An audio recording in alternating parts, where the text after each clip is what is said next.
જામનગરમાં હવે મહાનગરપાલિકાના ભ્રષ્ટાચારીઓનો ભૂગર્ભ ભ્રષ્ટાચારનો આક્ષેપ થઈ રહ્યો છે।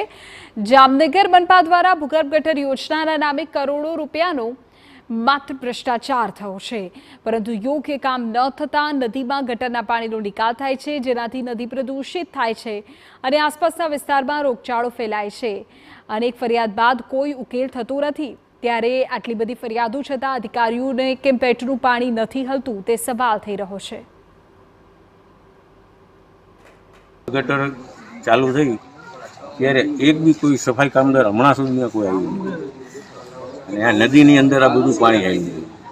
એના હિસાબે અમારે અહીંયા રોગચાળો બી થઈ ગયો, કોઈ સફાઈવાળો કોઈ આવતા નથી, અને અમે આ એસએસઆઈને બી કહી તો અમારી આ ગટરું બી એમને પડી ગયું। અમે એમને એ પોઝિશનમાં રહી છીએ ને અમને અવારનવાર અહીંયા રોગચાળો ફાટી રહ્યો છે। થોડા દિવસ પહેલા વિપક્ષ દ્વારા ભૂગર્ભ ગટરના મુદ્દે ભ્રષ્ટાચાર થયો હોવાના આક્ષેપો થયા હતા, જેને અધિકારીઓએ પાયાવિહોણા ગણાવ્યા। ત્યાં ફરી વિપક્ષના પૂર્વ નેતાએ ભૂગર્ભ ગટરના કામમાં કરોડો રૂપિયાનો ભ્રષ્ટાચાર થયો હોવાના આક્ષેપ કર્યા છે।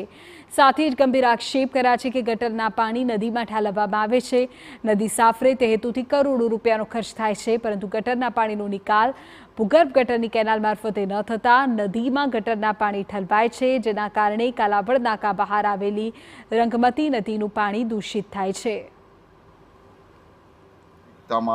વચ્ચેથી કેનાલ આખી સ્ટોપ હોય, ક્યાંય સફાઈ ના થતી હોય, ને જામનગર મહાનગરપાલિકાને જે ભૂગર્ભ શાખા છે એનું નામ ખરેખર તબદીલ કરીને ભ્રષ્ટાચાર શાખા રાખી દેવી જોઈએ।